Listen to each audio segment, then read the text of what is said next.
নমস্কার বন্ধুরা, কেমন আছেন? আশা করি সবাই ভালো আছেন। ভিলেজ ব্লগ উইথ সুমি চ্যানেলে সবাইকে স্বাগত।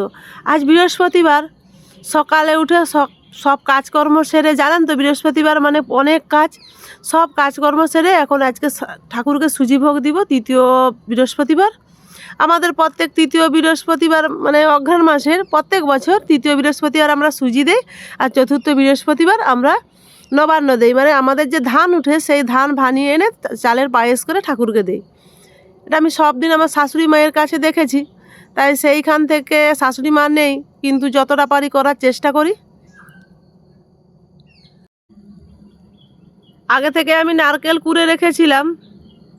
সুজিটা আমার কি সুন্দর লাল হয়ে ভাজা হয়ে গেছে, এবার চিনি দিয়ে দিলাম। আগে থেকে সব রেডি করে রেখেছি, সব তো আর সম্ভব না ভিডিও করা, কেন সকালে এতটাই ব্যস্ততার মধ্যে কাজ করি যে সকালে সম্ভব হয়নি। তাই এই সুজি রান্না থেকেই শুরু করলাম। আমাদের তো গরুর দুধ নেই, ওই প্যাকেট দুধ বাজার থেকেও নিয়ে আসে, 1 কেজি নিয়ে এসছি। আজ আবার 3 জন লেবার কাজ করছে, ওদেরকে একটু প্রসাদ দেবো, সেই জন্য একটু বেশি সুজি বেশি করে রান্না করছি, আর প্রসাদও একটু বেশি করে করব। আগের মতো আর প্রসাদ খাওয়ার কেউ নেই। আগে পুজো হলে পাড়ার দেওররা ননদরা ছিল, সবাই চলে আসতো প্রসাদ খাওয়ার জন্য। এখন যা প্রসাদ করি তাই পড়ে থাকে, খাওয়ার কেউ নেই। ছেলেও বাড়িতে নেই, ছেলে আজ বিকালে আসবে, কালকে শুক্রবার ডাক্তার দেখানো আছে, ওর একটু শরীরে অসুবিধা হচ্ছে, তাই ওর বাবা রাত্রিবেলা ওদের টিউশনি ছুটি হলে ওকে বাড়ি নিয়ে আসবে, আসতে প্রায় 8টা সাড়ে 8টা হয়ে যাবে। আবার শুক্রবার ডাক্তার দেখিয়ে বিকালে বেরিয়ে যাবে, মেসে চলে যাবে। মানে টিউশন আছে, কিন্তু ডাক্তারটা তো দেখাতেই হবে, একটু অসুবিধা হচ্ছে।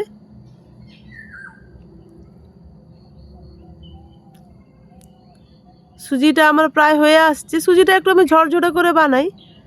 গাওয়া ঘি দিয়ে দিয়েছিলাম আগে, গাওয়া ঘি দিয়ে ভালো করে নেড়ে চেড়ে, আগে গাওয়া ঘিটা দিয়ে সুজিটা ভাজলে কি হয়, সুজিটা আর বেশি পুড়ে যাবে না, হয়তো খুব সুন্দর একটা কালার আসে। আস্তে আস্তে সিম আছে তো সুজিটা ভাজতে হয়। আবারও একটু ঘি দিয়ে দিলাম।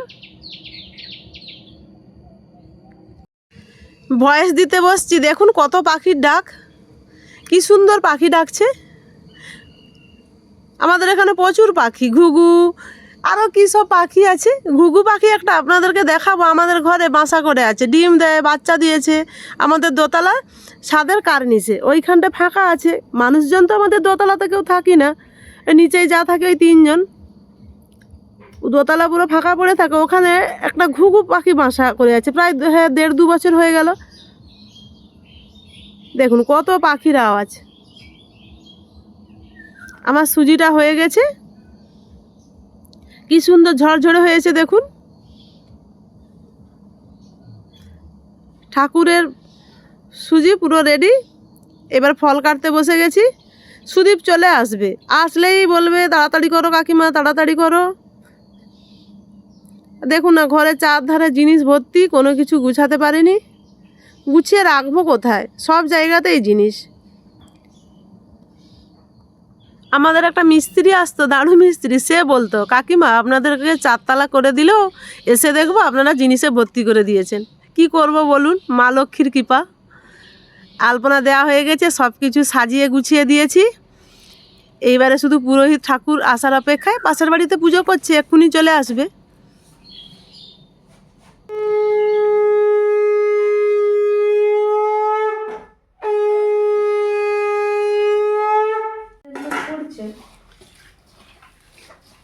পড়ে তবে হ্যাঁ, হোটেল ম্যানেজমেন্ট পড়ে সবাই যে করতে পারে সেটা নয়, সে আরও পড়ছে, পড়ে তবে যে ওই কোম্পানিগুলোয় যেতে পারছে। সে বৃহস্পতিবার একটু পায়েস করবো, জানো তো, মধ্যে শেষ বৃহস্পতিবার প্রত্যেকবারই বৃহস্পতিবার হলেও তাড়াতাড়ি করে রাখবে, কেন ওই দিন আবার গৃহপ্রবেশ আছে। ওই দিন একটু চালের পায়েস করবো। সুদীপকে বললাম একটু দেরি করে আসবে, বলছে হবে না, গৃহপ্রবেশ আছে, তাড়াতাড়ি করতে হবে, তাই করব, আর কি করার আছে। ঠাকুরের স্নান করানো হয়ে গেল। সুদীপকে সবসময় বলি যে তুমি পাড়ার সবার পুজো করে দিয়ে শেষে আমাদের বাড়িতে আসবে, আমাদের এত তাড়া নেই।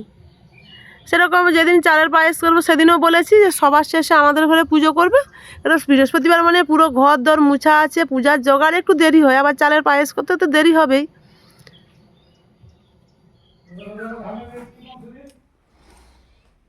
2350।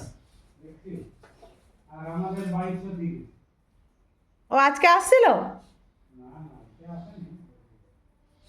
নিত্যমনারঞ্চ চৈব নরোত্তমম দেবীং সরস্বতীং জগন্নাথ বিজয়নাথ পবিত্রনন্দন ইয়াবচ্চ ইয়া প্রণয় কৃষ্ণ সম্প্রদায় বিষ্ণু। পুজো হয়ে গেছে, এবার প্রসাদ নিয়ে বসে পড়েছি।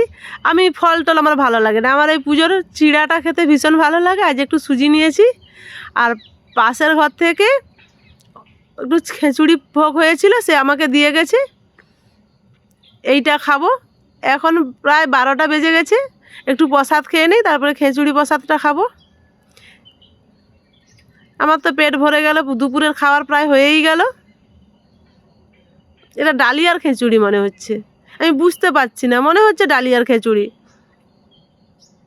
আমার খিচুড়ি প্রচুর মানে ফেভারিট খাবার, আমার খেতে ভীষণ ভালো লাগে।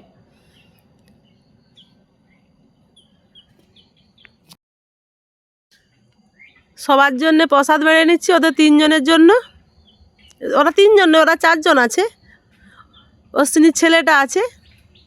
আমি চিড়াতে একটু ছোটো এলাচ আর ঘি মাখিয়েছিলাম, পাতলা চিড়া তো বেশি করে ঘি মাখিয়েছিলাম, তাই চিড়াটা গলেনি। আর দুধ অনেকটা বেশি করে দেওয়া হয়েছে, খেতে দারুণ হয়েছে চিড়াটা। মাঠে চলে এসেছি, এরা এই পাশের মাঠে আছে। আমাদের দুদিকে ধান মিলানো হয়েছে, রাস্তার দিকে আর পিছনের দিকে মাঠে। বলেছিলাম 2 জায়গায়, এখানেও 4-5টা ত্রিপল আছে, আর ও পাশে মনে হচ্ছে 16-17টা। ওদেরকে বললাম চলো প্রসাদ নিয়ে এসেছি, খেয়ে নিবে। ওরা বললো এই ধানটা মিলে দিয়েই যাচ্ছি।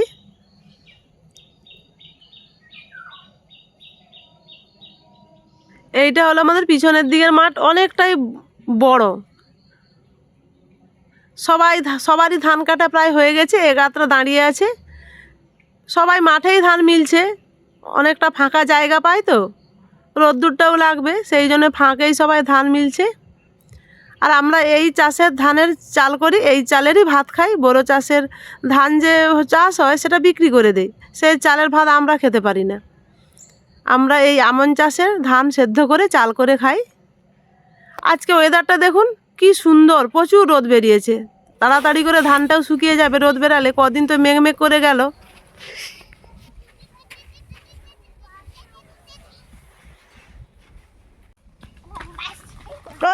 তুই খাইছু? হ্যাঁ, আমাদের গ্রাম বাংলার প্রাকৃতিক দৃশ্যটা দেখুন বন্ধুরা। আজ অনেক খড় করে ফেলছো, ধান সিদ্ধ হয়ে মোর বেশি হয়ে যাবে। আর আজকে এই ধানগুলো শুকনো হয়ে যাবে বলো। এই তো ধুলা উড়ে গেছে, তুমি পা মেলতিছ, ধুলা উঠতিছে। পাইকারকে তো ডাকলাম, কিন্তু কেউ তো আসেনি। দাম যা বলছে, আর কি ধান দিব, সব ধান ঘরকে তুলে নিব যা।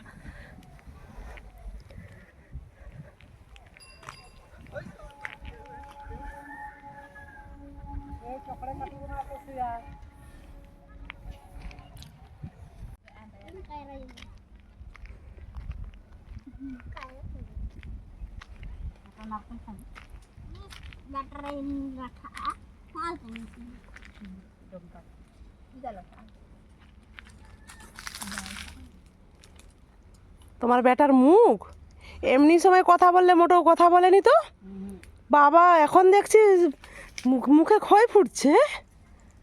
দাঁড়া, তোকে আজ আমার ঘরে রাখবো, পড়াবো, বুঝলু? পড়তে পারো তো? ঠিক আছে।